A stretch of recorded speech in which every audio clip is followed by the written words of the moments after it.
Once again, we're back at Scarboro Golf Club in Toronto for the 54th renewal of Canada's annual golfing classic, the $50,000 Canadian Open. And here's a course to test the champions. The 449-yard par 4/8.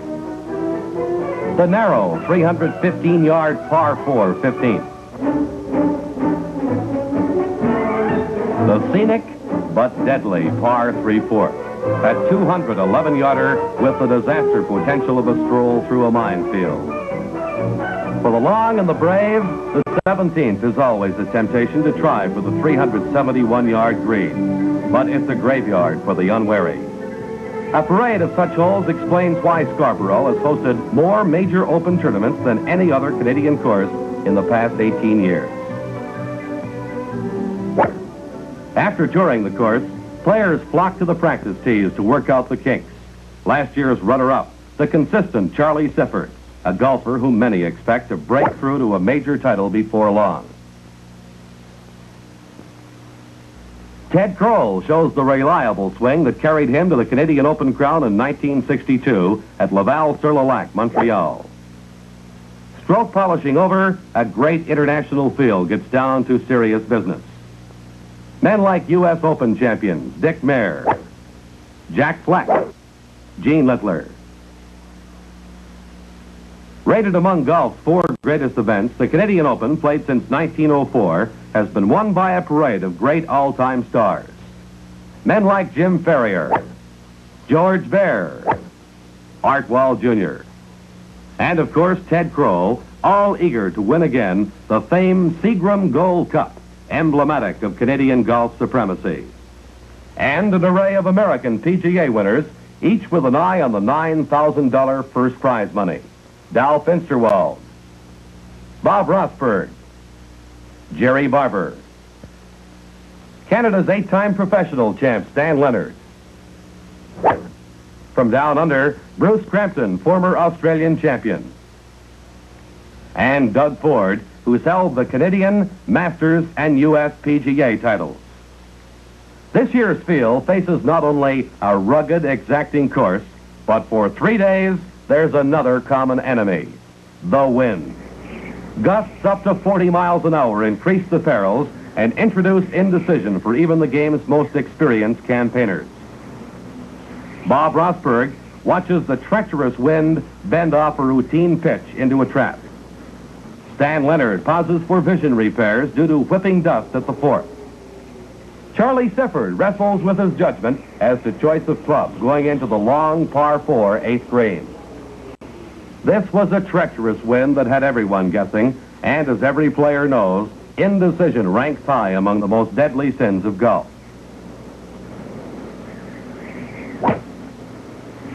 And right here, Sifford has seriously overclubbed. No.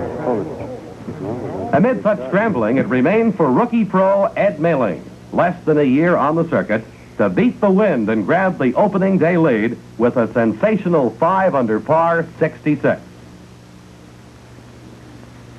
On the second day, with the wind still howling, the youngster from Mount Prospect, Illinois, seemed to be holding his own through the 4th hole, despite the fact that he is playing before the first large gallery of his pro career. But by the 8th, it's becoming a different story. Pressure of leadership is exacting its deadly toll, just as it has on many other young hopefuls on their first big chance for golfing fame and fortune. Indeed, the magic touch of yesterday has melted away. But he's not alone with his problems. Defending champion Ted Kroll, after a shaky 74 to start, faces one recovery shot after another to survive. You just can't get into these situations very often and hope to win major titles. Not even with the skill and courage of a Ted Kroll. Trouble reaching the greens. And trouble on the greens. Stan Leonard looks disgusted with this effort. So does 1963's Seagram's Caribbean Circuit champion George Knudsen of Toronto. Right up with the leaders is Dal Finsterwald with a halfway score of 141, but he's not overjoyed about this one. Even greensmaster Bob Rosberg is reacting to the rough going. The mighty George Bear has found some unique places in this round as he struggles to save precious shots that mean so much in the final standing. Experienced Gene Littler is finding it hard sledding also. Nick Westlock, Canada's top amateur, is having to call overtime on his charmed wedge as the tournament progresses, and that one's clear across the green. Tommy Aaron, fresh from a tie last week at Cleveland, has posted 69, 74, 143 to stay up with the leaders, but it has taken shots like this one by the boy from Gainesville, Georgia. Even steady Doug Ford is only staving off disaster, calling on all his experience and skill. New boys like Tommy Jenkins seem to have gone exploring for new trouble spots on the 51-year-old layout. Quebec's top pro in 1962, Normie Hunt, does some fishing on the 8th. Sympathy from partner Bruce Crampton and RCGA's Art Johnson fails to help much. But by the end of the third day, the race has taken shape. Dan Keefe, tour newcomer, is in with even par 213. Jack Fleck has a 3-round total of 212. Mo Norman, a colorful performer, is topping Canadians with 213. Former world champion and U.S. Ryder Cupper Herman Kaiser is in a second-place tie with Fleck at 212. George Knudsen totals up a third-round 74 for 214.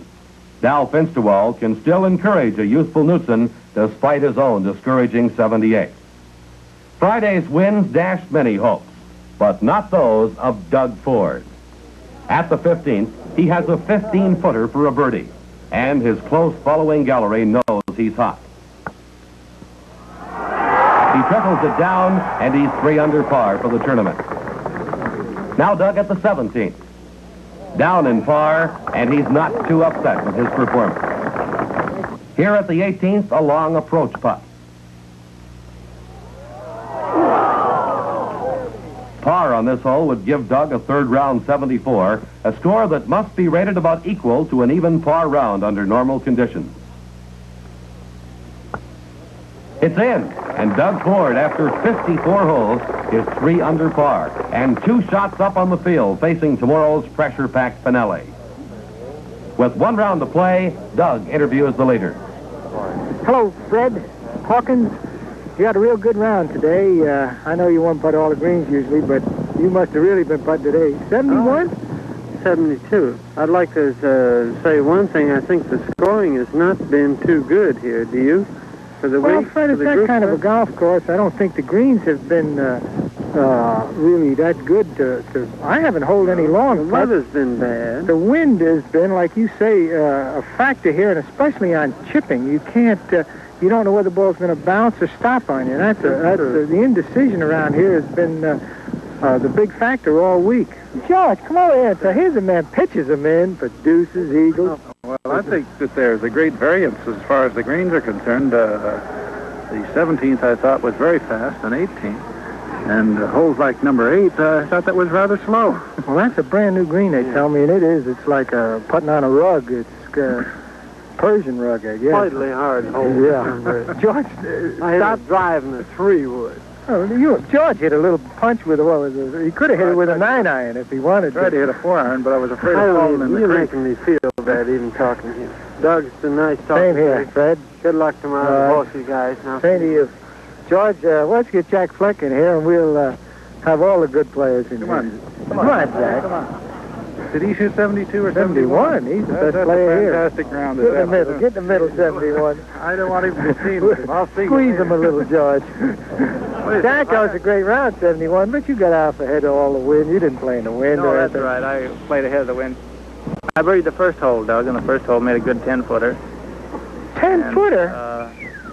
I think that was it. I birdied the 16th hole to put it on a green, and the That's good playing. There. I hit 17 greens, and that was it. Well, you're too good. No. I hope you break a leg tomorrow, Jack. No, I good only luck. putted the 8th. There's nobody I'd rather tie with than you. Okay, Doug. All right. Good luck tomorrow. fine. Well, Herman, we're the oldest fellas in the field, I think. Fleck, you and I. The 3 oldest fellas are 1, 2, 3. Well, Doug, I tell you, this wind blows. Maybe us old players, you say, have got a chance with these young fellows because you can't get that ball too high in the air around here on some of these holes. Well, it's a thinking golf course. You know that commercial Thinking Man? Well, this is really, I think, a thinking man's golf course. It's really it's difficult to pick the right club. Well, Herman, good luck tomorrow. Don't play too well, just well enough to be in second. Stay where you are. I like you there. Last man I'm going to interview is the leader today, Doug Ford, who staggered in with a 74. Doug, what kind of a day was it? Well, it was a little windy, and I thought it played a little easier than I scored. Well, Doug, what do you think was the main problem you had today? I think I was choking, and I couldn't make any putts at the right time. Well, Doug, that's a little strong. Well, you got to be strong if you're going to play well in this league, and I thought that I could get out in front and stay so far out in front with a good round today that I could have coasted tomorrow. Well, you still have a 2-shot lead, Doug. Yeah, but I'd like a 10-shot lead. Well, good luck tomorrow, Doug. Thank you. Doug's 2-shot lead may be enough. But in addition to Fleck, Kaiser, Keefe, and Norman, there is plenty of tournament-tough talent hanging close enough so that nothing's certain. Not with men like Barber, Knudsen, Sifford, Hawkins, Mayer, Crampton, and Littler, 21 in all, within 7 shots of the leader. Golf-keen Toronto turns out in warm sunshine for the final round. The weatherman has finally turned off the wind funnel, which kept scoring so high in the first 3 days. On the course and on television screens across the country, hundreds of thousands follow the stirring drama that always develops through the late stages of this annual quest for the Seagram Gold Cup. And everyone's asking the same question. Who will win Canada's top golfing award this year? Will it be Jack Fleck? Or Herman Kaiser? Perhaps newcomer Dan Keefe? The cup could remain in Canada with George Knudsen. Or lightning-fast Mo Norman. Or can Ford stay on top for another 18 holes? In this round, a single stroke can mean more than $4,000. Somehow, many seem to concede this tournament to the veteran Ford. But not Al Geiberger with this kind of iron play at the 545-yard first hole, despite the fact that he has started this round 6 big shots back of the leader at 216. Al's off to a fast start as he sinks a good 10-footer for a birdie. Like Geiberger, Bruce Crampton also starts 6 shots back. He, too, lays his approach up just 12 feet from the pin. With confidence born of 4 years on the tour, Crampton raps it boldly right down the flagstick. Again on the first hole, Jack Fleck nails a fine wedge up to within birdie distance of the pin.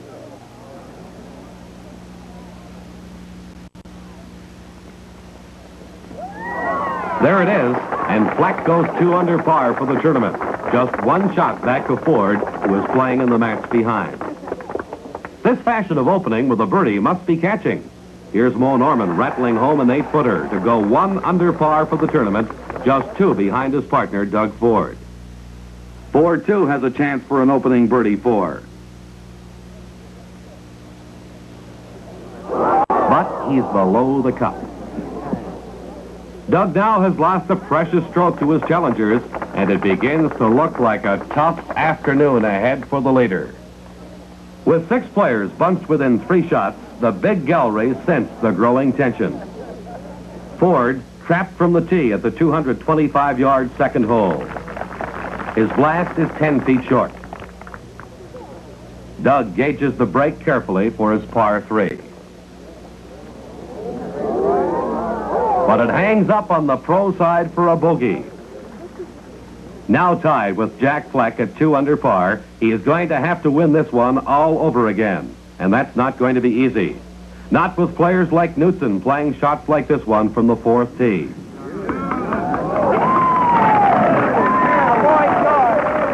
Man just an inch from a hole-in-one. Here's Jack Fleck at the 4th. His number 3 iron is not so accurate. It's running up into trouble behind the green, and Jack can't be happy with that one. Doug Ford has just notched a birdie at the third, so he can afford a little sympathy for his friend in trouble below. Jack's ball is half buried, but getting close could mean the title. Fleck is determined to study all angles on this one.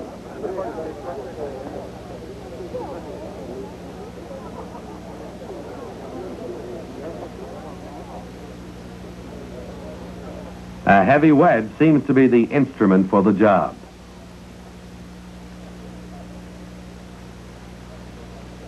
Fleck barely manages to chop it to the edge of the green. A bogey here puts him 3 behind. One challenger has fallen off the pace, but Fleck takes it like a real champion. On the 4th tee, it's Ford's chance to consolidate his lead. It's going to make the green, but it's 35 feet short of the mark. Reaching this green has to be considered acceptable, but a long approach putt can prove dangerous. And Doug's long by 4 feet. It's these 4-footers that spell the difference. Doug 3 putts and drops back to just 2 under par. And the Wolves are snapping at his heels again. Now it's Charlie Sifford making a bid for a birdie 3 at the 7th.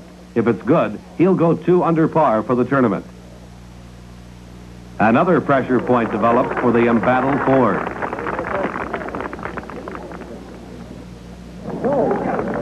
At the 8th, Sifford's running pitch leaves him a 12-footer. He needs this one for a par 4 to keep the pressure on. But he pushes it out, and it's a bogey which takes him back to 1 under par. Another challenger falls away. At the 9th, Fred Hawkins, at even par for the tournament, looks for his birdie 3. He's wide, but with 9 holes left, he still has time for a strike at the leader. A birdie putt is lined up by Bruce Crampton, and he's out in 31, moving from 3 over to 2 under par in just 9 holes. The crown could easily travel down under if Bruce keeps up this pace as he moves into a tie with Kaiser and Ford, now playing the 7th. Kaiser studies a delicate 15-footer from the fringe. A birdie 3 if he gets it. Off the circuit for several years, Kaiser would like to prove he's still got it by scoring a win today. He's working hard on every shot. But it drifts left and too long. Kaiser holds for his par, pin and all. Ford's second shot leaves him a mere 3-footer for a birdie, and with his lead cut to 0, chances like this one must be made.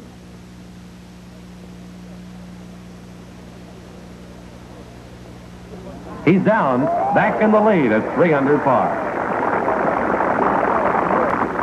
But attention focuses on Crampton on the 10th green. On and 2, he's got a 12-footer for an eagle 3. But his putt lags wide of the cup. Bruce, therefore, must settle for a birdie.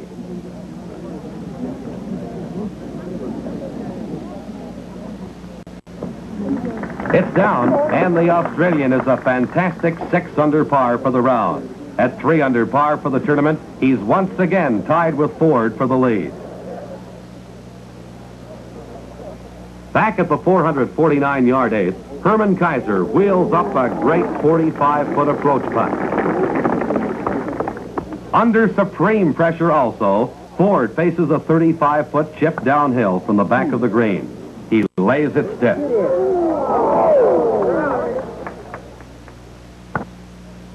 Kaiser refuses to falter, making par to stay 2 under. Ford gets his also, still 3 under with 10 holes to play. Fred Hawkins with birdies at the 10th and 11th is now 2 under par as he fires a 4-wood at the 235-yard par 3 14th. He's on safely, but 40 feet short. But playing partner Bruce Crampton has found a trap, and with a bogey on the 13th, he may be faltering. His explosion here leaves him 7 feet short, and he must hold now for a par. Hawkins takes plenty of time. He rolls it up dead weight, but 3 feet wide. This putt is crucial for Crampton. He's below the hole, and Bruce's great charge is stalled, leaving him only 1 under par for the tournament with 4 to play. Hawkins holds for his 3 to remain 2 under for the Root. With such changing fortunes, the galleries hardly know who to follow. Ford at the 10th needs a 3-footer for a birdie.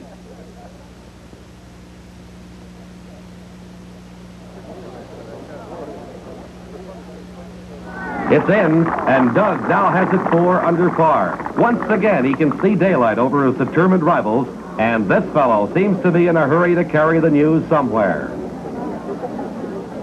The crowds now swing solidly to the leader, Doug Ford. Doug has now taken a 2-shot lead over both Kaiser and Hawkins, and for the moment, the pressure is on. On the elevated 14th tee, Ford is still 4 under par. But his usual draw fails to materialize, and he's trapped at the right. At this point, word is spread that Al Geiberger is approaching the final green, 3 under par. TV cameras on the 18th green and the press room follow this sudden development. I can't see. Supposed to put him rolling the green. All I see is 65. Hey, no, wait a minute. Yeah, but what about Crampton and Hawkins? They're both 2 under, and I got Crampton in the pool. And he has Geiberger needs this one.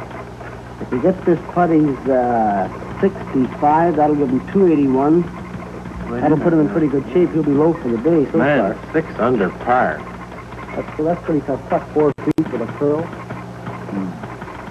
We have a report from the field that Ford has bogeyed the 14th and parred the 15th. So this is a big one for Geiberger.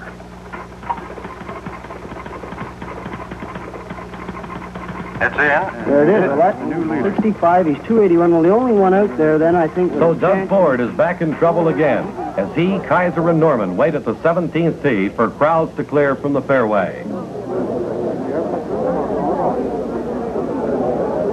8th hole kill. Already in this dramatic final round, Ford has had to beat off the challenges of Fleck, Sifford, Crampton, and Hawkins.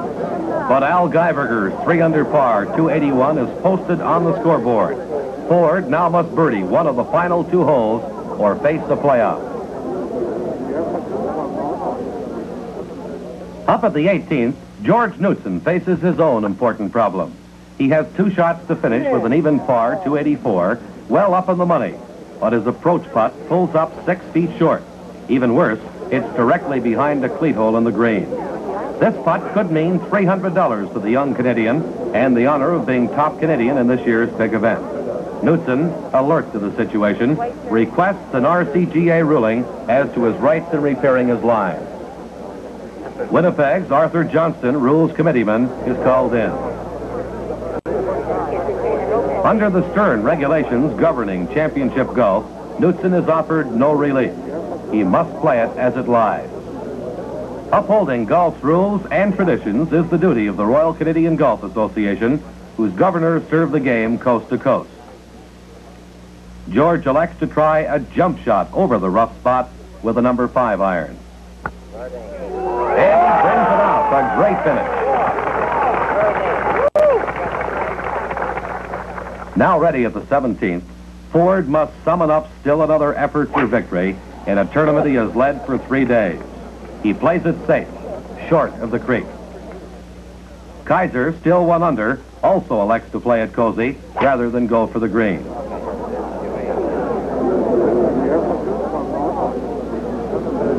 The tournament moves towards its climax, and the swelling gallery knows full well that a single mistake by Ford at this stage can settle the championship. At the 17th green, another gallery awaits the approach shot. This 17th green is perfectly flat, offering no banking. But Doug's pitch catches and holds the right-hand corner. He's 22 feet away from an all-important birdie, and now he's in a spot where confidence and control are vital. Quick, accurate aim, and there's the putt. He makes it. Wowee, that's money. A sportsman's word of congratulations from Kaiser. A putt like that can make a golfer strong as a bear for the next shot. At the 18th, an uphill 419-yarder, a confident Ford now uncorks his longest and best drive of the tournament. A real blast that takes him within number 9 iron distance of the raised green. Ford has a host of fans, but none more enthusiastic than his own 9-year-old daughter Pamela as they stock up the final fairway. The final pitch shot. It's a beauty, right for the flag. And the best of marshals can't stem this kind of excitement.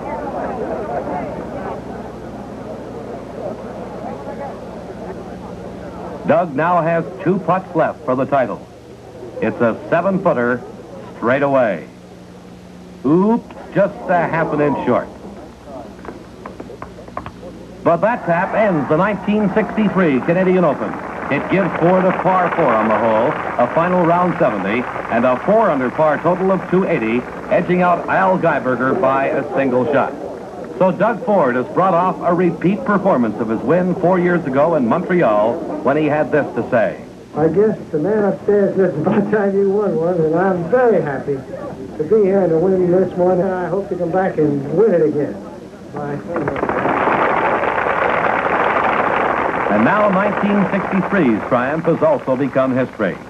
One thing the record books won't show, but which golfers will remember for years to come, is the number of times Ford's opposition forced him to win and re-win this year's tournament. In this respect, Doug Ford's victory is a repeat performance indeed. J. Froud Seagram presents the cup. Doug, it gives me a great deal of pleasure to present you with the Seagram Gold Cup, emblematic of the Canadian Open, and I hope you'll be with us many years in the future to play in this competition again. Congratulations. Thank you very much, and if you'll fill it up with some of that Seagram's, I'll be back. We'd be delighted to.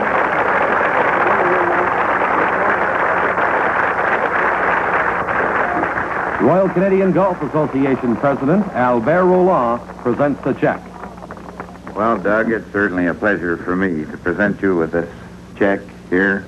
And I know way back in 1959, I happened to be the chairman at Eismere when you won. Be lucky. So I think this year as president is certainly a pleasure for me to present you with this check. I hope they extend your office.